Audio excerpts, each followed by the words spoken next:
Bonjour et bienvenue dans cette nouvelle vidéo. Je suis contente de vous retrouver cette semaine encore pour parler d'un nouvel aspect de la vie au Canada. Et cette semaine, je voulais qu'on parle de la préparation à l'immigration parce que je vois trop souvent des gens qui sont super excités par l'idée de vivre au Canada, qui vont faire les démarches, qui vont déménager, mais qui ne sont pas dans le bon état d'esprit et en arrivant ici, qui se retrouvent face à un mur.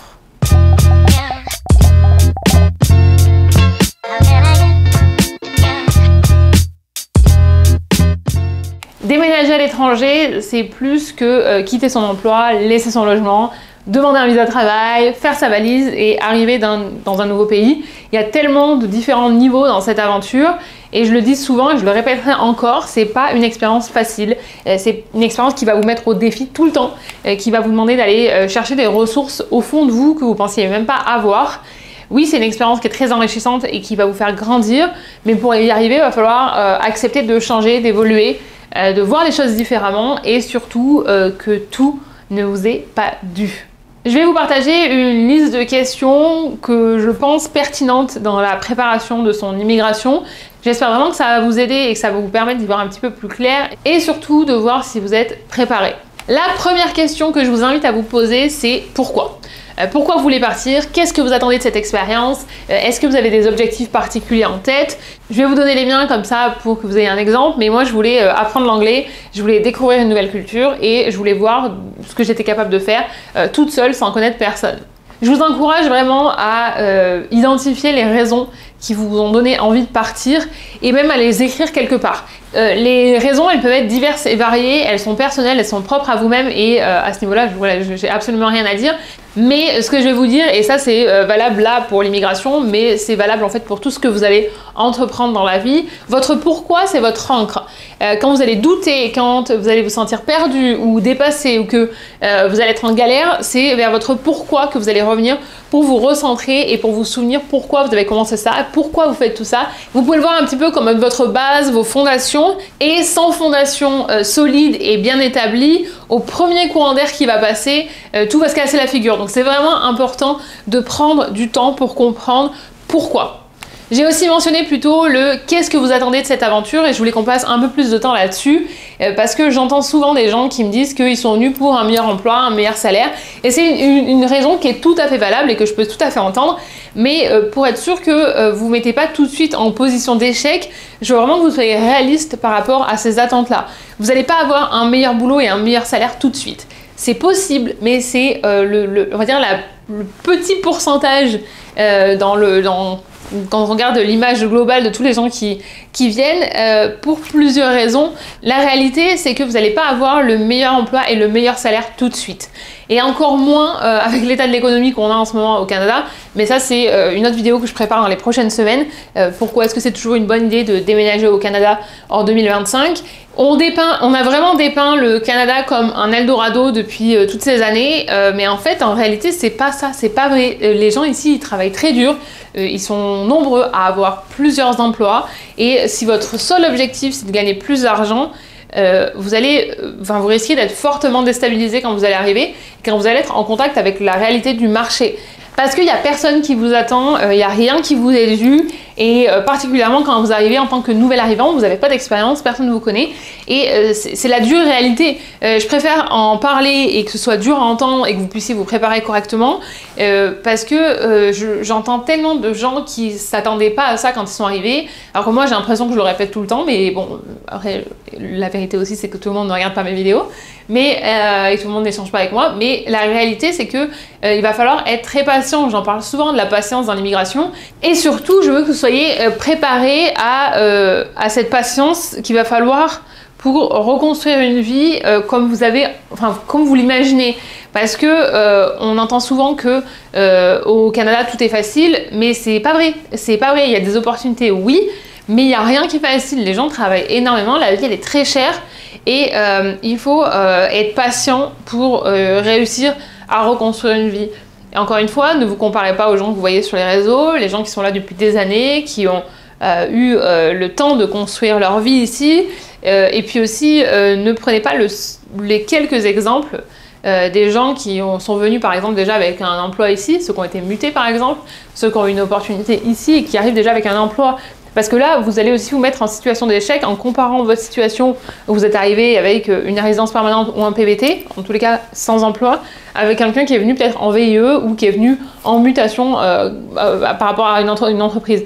Donc il faut vraiment, encore une fois, comparer des choses qui sont comparables et aussi casser ce mythe que tout est facile au Canada. Non, tout n'est pas facile, les gens travaillent énormément ici et surtout, il va falloir redescendre un petit peu pour pouvoir remonter. Attention pour la question suivante, il va falloir être super honnête avec vous-même, c'est est-ce que vous êtes prêt à voir votre vie faire un 180 ? Est-ce que vous êtes prêt à dire au revoir à la vie que vous aviez pour retrouver une toute nouvelle vie où vous n'avez aucun repère, où potentiellement elle va être moins confortable cette vie-là que ce que vous aviez? Et est-ce que vous êtes prêt aussi à changer votre niveau de vie temporairement? Je vous demande ça, j'en parle en fait parce que c'est quelque chose que j'entends souvent quand les gens ils sont dans le dur et qui galèrent, c'est j'ai pas tout quitté pour vivre ça, j'avais ça et ça en France, j'ai pas quitté pour avoir moins, j'avais une bonne situation, blablabla. Et la réalité, et je le répète et j'espère vraiment que de le dire comme ça va vous aider à mieux vous préparer, c'est que la réalité c'est que dans la majorité des cas, vous allez passer par le creux de la vague avant de retrouver une situation qui est équivalente ou meilleure à ce que vous aviez avant. Ou en tout cas une situation où vous vous sentez à l'aise.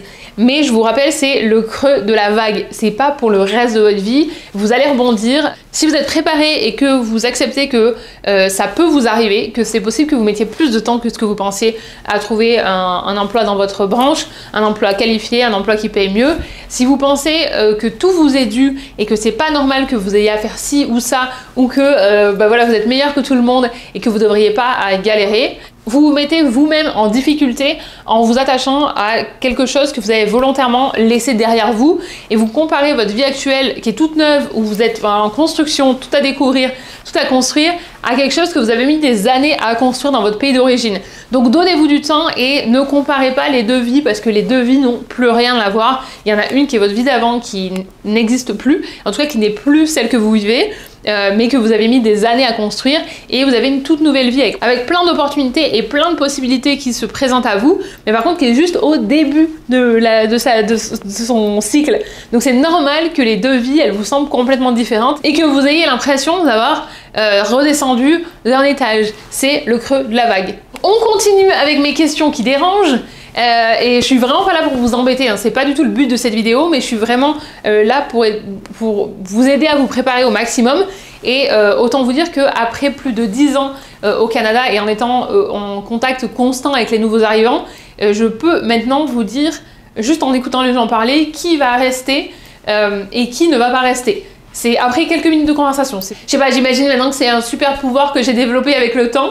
Mais bon, c'est pas le sujet ici. Ma question, c'est est-ce que vous êtes prêt à vous adapter? Je vous rappelle que vous arrivez dans un nouveau pays, que la culture est différente, que certaines choses qui se font ici vont peut-être déranger dans votre pays d'origine et inversement. Et vous allez probablement avoir des chocs culturels. C'est quasiment sûr. J'ai d'ailleurs des vidéos sur ce que je n'aime pas au Canada et ce que je n'aime pas à Toronto. Je vous mettrai les liens dans la barre de description si ça vous intéresse. Et avec toutes ces différences, est-ce que vous êtes prêt à changer vos points de vue pour essayer de comprendre pourquoi les gens ici font les choses différemment et de telle ou telle façon? Ou est-ce que vous allez rester sur vos positions? Je crois qu'un des points qui ressort le plus, j'en choisis juste un parce que je veux pas vous faire une vidéo de 55 minutes, c'est l'humour. L'humour ici, il est très différent. C'est certain, et je pense que c'est sûrement le cas dans d'autres parties du monde. Enfin, culturellement, les gens ne rient pas pour les mêmes choses. Et c'est ce qui choque souvent quand les gens arrivent ici. Et quelque chose qui me choque par contre de mon côté quand on me le dit, et on me l'a dit à plusieurs reprises, donc c'est pour ça que je vous en parle, c'est que ici on m'a dit plusieurs fois, on peut pas rire de tout. Et c'est vrai qu'on peut pas faire de blagues ici au détriment d'un groupe de personnes. Et je vous promets que c'est des histoires vraies, ce que je vous raconte, et que c'est des gens qui m'ont dit ça en face à face, hein, qui m'ont dit voilà qu'au Canada on n'avait pas d'humour parce qu'on peut pas rire de tout, qu'on peut pas faire des blagues sexistes, des blagues homophobes ou des blagues racistes. Donc imaginez ma tête quand on me dit ça, moi je me décompose et j'explique évidemment que si c'est seul l'humour que la personne a, on est d'accord que c'est eux le problème et que c'est pas l'humour le problème. Évidemment, j'explique plus en détail pourquoi ça ne se fait pas et pourquoi c'est pas du tout accepté et ça devrait être accepté nulle part en fait. Mais c'est vrai que culturellement, il y a des choses qui passent beaucoup plus en France, par exemple. Je compare mon exemple avec la France parce que c'est là que j'ai grandi, où je vous en ai parlé dans une vidéo, je crois l'année dernière.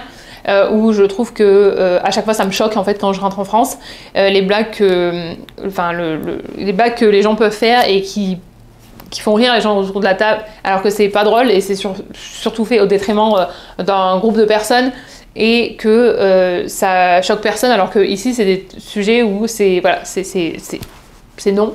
C'est non parce qu'on essaye au maximum de respecter chaque personne et que personne ne se sente mal pour être juste qui ils sont. Je vous ai juste pris un exemple parmi les différents que je peux avoir parce que celui-ci c'est un qui me tient particulièrement à cœur parce que je suis toujours, une de mes missions, j'ai envie de dire, c'est toujours que tout le monde se sente à l'aise et que chacun se sente respecté pour qui il est et qu'on ne fasse jamais sentir à quelqu'un qu'il ne devrait pas être ce qu'il est. Donc c'est vrai que ça, à chaque fois, c'est quelque chose qui me fait bouillonner un petit peu, mais c'est pour vous montrer voilà, qu'il y a des différences culturelles et si vous arrivez avec vos gros sabots comme ça, en n'ayant aucune envie de changer de perspective et de comprendre que oui, en fait, c'est vrai que c'est pas la même chose à laquelle vous étiez habitué, mais qu'en fait, finalement, c'est une bonne chose qu'on se moque pas des gens juste pour faire rire. Voilà, c'est un passage qui me donne toujours plus chaud parce que c'est quelque chose qui me tient à cœur, mais je voulais absolument en parler. Après ce passage très nécessaire pour être sûr qu'on est tous sur la même page, la question suivante, elle est un petit peu liée à la précédente, c'est est-ce que vous êtes prêt à tout remettre en question? Et ça, j'ai envie de vous dire à plusieurs niveaux. Parce que c'est possible, par exemple, que vous ayez besoin de changer de métier, temporairement ou pas. C'est peut-être vous allez explorer de nouvelles pistes professionnelles, mais aussi potentiellement aussi changer votre façon de voir le monde, de penser, et peut-être que vous allez remettre en question des choses que vous avez toujours pris pour normal ou pour acquis, et d'être confronté à d'autres situations, à d'autres cultures, à d'autres personnes, ça va peut-être vous faire changer complètement votre perspective sur le monde. Alors je sais que j'ai l'air super dramatique, mais la réalité c'est que ça peut vraiment changer une personne de la placer dans un tout nouvel environnement. Vous allez avoir plus de temps et plus d'espace pour vous redécouvrir, mais aussi pour redécouvrir le monde qui est autour de vous. Et c'est possible que vous ayez voilà, de gros changements dans votre vie. On arrive presque à la fin de ma liste de questions. Et ça, c'est une question qui est plutôt rapide. C'est est-ce que vous le faites parce que c'est à la mode? On voit énormément de gens sur les réseaux qui partent vivre au Canada, donc c'est très tendance. Est-ce que vous le faites parce que vous avez vraiment envie de le faire et que c'est quelque chose qui vous tient à cœur, ou est-ce que vous le faites parce que vous voyez plein de gens le faire et vous vous dites peut-être bon c'est facile, si tout le monde le fait, moi aussi je peux le faire. Est-ce que vous avez juste envie de suivre la tendance ou est-ce que c'est quelque chose que vous sentez vraiment au fond de vous? Et la dernière question que je voulais vous poser, c'est est-ce que c'est une expérience que vous voyez sur le court terme ou sur le long terme? Ça va vous aider à déterminer un petit peu les types de changements que vous êtes prêts à mettre en place ou à accepter. Après, c'est quelque chose qui peut complètement évoluer parce que, regardez, moi, j'avais prévu de rester 1 an, ça fait 10 ans que je suis là et j'ai plein d'exemples autour de moi pour vous dire vous montrer que c'est possible, mais c'est plus que ça va vous aider voilà, à calibrer un petit peu le genre de changement que vous êtes prêts à mettre en place ou pas.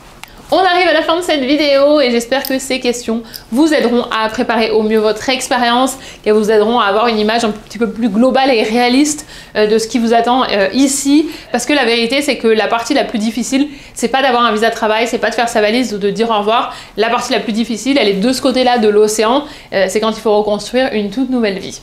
N'hésitez pas à me poser vos questions dans les commentaires si vous en avez, n'hésitez pas à me partager vos expériences aussi si jamais il y a des choses que vous auriez aimé savoir avant de venir, s'il y a des choses qui peuvent aider les gens qui vont regarder cette vidéo après vous. Je vous rappelle que si ce type de contenu vous plaît et que vous voulez soutenir ma chaîne, vous pouvez vous abonner, vous pouvez aussi bien sûr me retrouver sur Instagram où je poste au quotidien, vous pouvez vous abonner à la newsletter pour être tenu au courant des prochains événements et prochains ateliers. Et vous pouvez aussi faire un don si vous voulez soutenir mon travail et ma chaîne sur Buy Me a Coffee. J'ai toujours le lien dans la description. Je vous souhaite une excellente journée, une excellente soirée ou une excellente nuit où que vous soyez dans le monde et je vous dis à mercredi pour la prochaine vidéo.